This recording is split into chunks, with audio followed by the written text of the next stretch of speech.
Hey, it's Sam from Sugar Spun Run, and today we'll be making a no-bake cheesecake. So it's very true that sometimes no-bake cheesecakes can fall flat compared to their baked counterparts. When I developed this recipe, I wanted it to be perfect and I wanted it to hold its own against a classic version. So we're going to start with our graham cracker crust. For this recipe, I don't recommend getting one of those pre-made pie crusts because the pan is too small to hold all the filling that we're going to be making. So you're going to want a 9-inch springform pan. If you have a 10-inch, you can make that work as well. And the crust comes together pretty easily.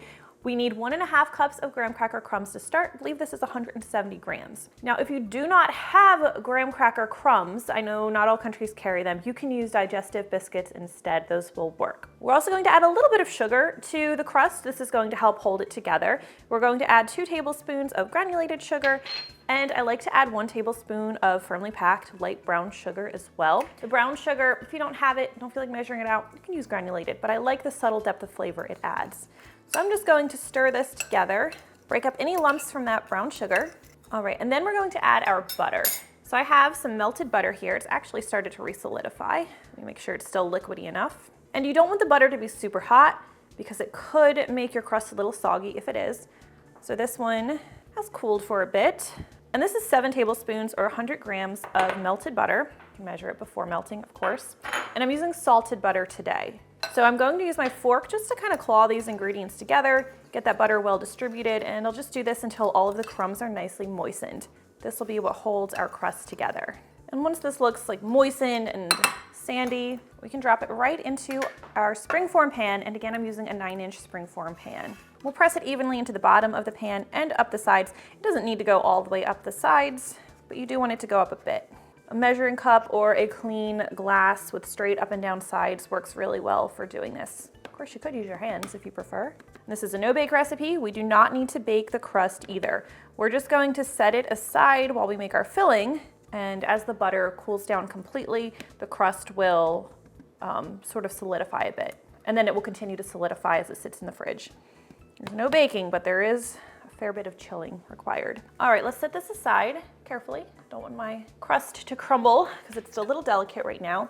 And grab a large mixing bowl. Of course, for the cheesecake recipe, it won't surprise you, we're going to start with cream cheese. You want 16 ounces, or I think that's 450 grams of cream cheese. So a word on this real quickly. I do not recommend using a low-fat cream cheese. It's not going to hold up as well as it should. And I've never tried this with the spreadable tub-style cream cheese, but I suspect you would run into the same issue with it not firming up properly if you were to use that. The tub-style cream cheese has additives, and I just worry it wouldn't set up well for you. So stick to the brick style full-fat cream cheese. You also want this to be softened. So I've had mine sitting out for a while now, and it's close to room temperature. This is important because otherwise your ingredients are not going to combine well, and you're going to have a really lumpy cheesecake. Now that always really annoys me when you get a cheesecake and it's just got lumps of cream cheese in it instead of being well distributed. So another thing I do before I go any further is I'll take my electric mixer and I'm going to just stir this until it's smooth and creamy and I'm sure there are no lumps in here. Of course, you could do this recipe with your stand mixer with the paddle attachment if you prefer, but I'm just going to be using my hand mixer today. Let's go ahead and stir this. All right, let's take a look. Make sure it's smooth and creamy. And if you do this in your stand mixer, make sure you scrape the bottom. Sometimes cream cheese will settle there, and that is a very easy way to end up with lumps in your cheesecake, which is so sad. Okay, this is looking pretty good.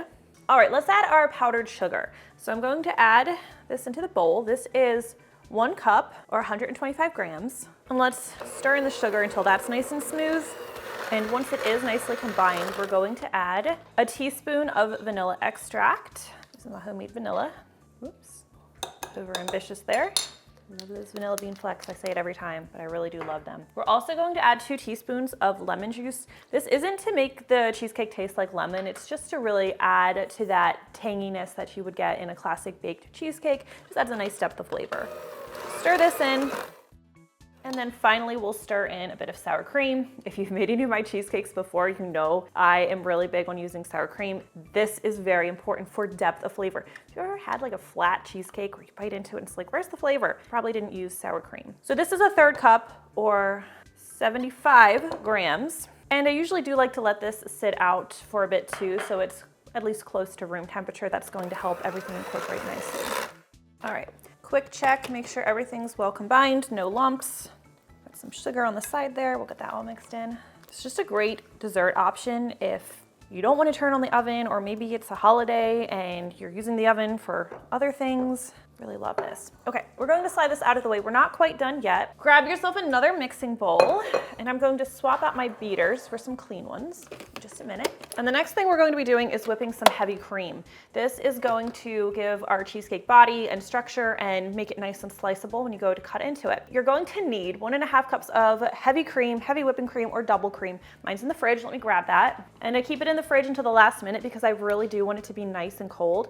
If you're in a pretty warm environment, like it's summer, it's really hot, or if you've ever struggled with whipping cream in the past, sometimes it just doesn't cooperate for some people, I recommend using a metal bowl to whisk this and pop the metal bowl in the freezer for like 15 minutes before you try to whip your cream. It's just going to help you along a little bit. And that's 356 milliliters.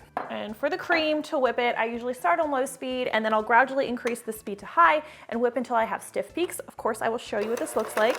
And if you're doing this step with your stand mixer, you're going to need a clean bowl, and I would recommend the whisk attachment for this part. You can see it's starting to thicken a bit. Our whisk is starting to leave trails, but we're not quite done yet. All right, let's take a look at this. You don't want to go too far or you can end up accidentally making butter. So let's take a look at our cream. It should be thickened in consistency. It should feel like Cool Whip or like that whipped topping if you ever use that. And stiff peaks means the peak that you make, if you make like a peak with it, like if you pull the beaters straight out or use your spatula, it's not very peaky, but you can see it's holding its shape. It's very stable. It's not folding over itself or dissolving back into itself. It should have a nice body to it. So we're going to add this into our cheesecake batter. We'll be using the magic of editing so that you don't have to sit through that whole process of me whipping the cream, but it did take a couple of minutes, so I don't want you to be discouraged, and I don't want you to stop early, because if you stop early and you only have, like, say, soft peaks, your cheesecake is just going to be a little bit more melty and soft. And whipping the cream by itself does take a little bit longer than if you were making like a chantilly cream, which we're going to be doing at the end of this video, to put on top. And that's just because powdered sugar usually works as a stabilizer. So if you've never done it without powdered sugar, you may be like, this is taking a while. It probably took like 3 to 5 minutes. Okay, do not use your electric mixer at this point or your stand mixer if you're using that. Just use your spatula, and we're going to fold everything together. And you want to be gentle because we just took all that time to whip our cream. We do not want to beat all of the air out of it. So I'm just gently folding, and I'll do this until we have a nice uniform batter. Just use your spatula to cut through. And I feel like it might be a little bit hard for you to tell on camera, but you'll be able to tell in person. You know, you'll see the two consistencies, and the cream cheese mixture is a little more yellow, so you should be able to tell when everything is nice and uniform. And it should be pretty thick. That's a good sign. If yours isn't thick, I might be a little bit worried. Let's grab our springform pan. All right, and gently dollop your cheesecake batter into the center here. I'll leave that, chef's tax. All right, and we're just going to, I'm using an offset spatula to gently spread this into the bottom of the pan into an even layer. As we are heading into the summer, I always kind of lose my baking motivation because it's so much fun making those fall treats and pies and, you know, Christmas cookies and all of that. But in the summer, I just am a little bit less excited about baking. So if you have any summery recipes you'd like to see, sweet or savory, let me know, because honestly, that would be helpful right now. So I'm trying to plan what to make. Now, this cheesecake is not going to be baking, so however it looks when you put it in the fridge is how it's going to look when you pull it out. So I like to give myself a nice smooth surface so it looks nice and uniform and pretty, as opposed to like, you know, bumpy and not smooth on top. But that's your call. Maybe like a little character.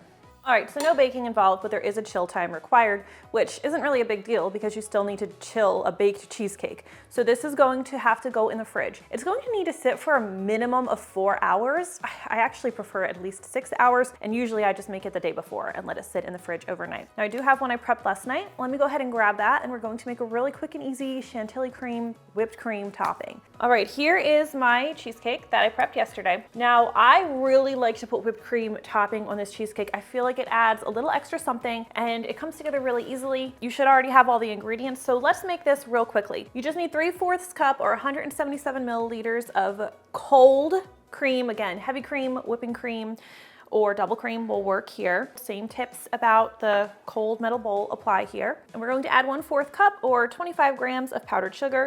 This is just a half batch of my very easy homemade whipped cream recipe. full batch is a little bit too much, so we just do a half. And a half teaspoon of our fancy vanilla extract. And again, use your electric mixer or a stand mixer with paddle attachment and just whip this until you have stiff peaks. All right, this looks pretty good. Thick, voluminous. Sometimes with whipped cream, recipes will only have you go to soft peaks. I always go to stiff peaks because it's going to hold its shape longer. Chances are you're going to have leftover cheesecake. You don't want the whipped cream weeping all over it in the fridge. You want it to hold its shape and still be good tomorrow and the next day. So you can see, nice and thick. If you're pulling your spatula through it, you should have, some resistance, not like when it was a liquid.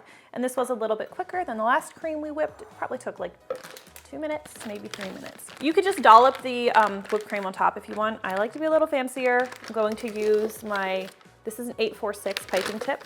Any large closed star tip will work nicely. 848 is another favorite of mine. Drop our whipped cream in there.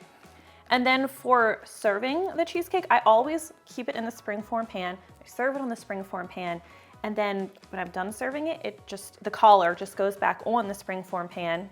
And I remove the collar before I cut it, and that's how I store it. If you'd like, you can cover it with foil or plastic wrap. Since it's so dense, it doesn't really absorb a ton of odors from the fridge, but if I had like onion or something in my fridge, I would definitely cover it. All right, let's go ahead and pipe this on top. Just a couple pretty swirls. I love these large piping tips because I'm a really bad decorator, but it's really hard to mess up if you have the right piping tip. Literally just twirl it. One of my favorite investments. I have a little bit left over, so we'll go around one more time. All right, it's the moment of truth. Let's go ahead, remove the collar. The first cut always makes me really nervous, so first cut's usually not the prettiest. Let's go ahead and cut a nice slice. Let's take a look. That is it, the perfect, look at that texture. Perfect, no-bake cheesecake, rivals any baked cheesecake, I guarantee it. I would love to know what you think. Thank you so much for watching, and I'll see you next time. All right. Best part of the day. Look at that texture. It's amazing. It makes me so happy. That is good. I get really nervous when talking to you guys. I'm gonna sneeze. Quip on my shirt. I'm a mess. I'm shaking, I'm nervous. How did I get this job?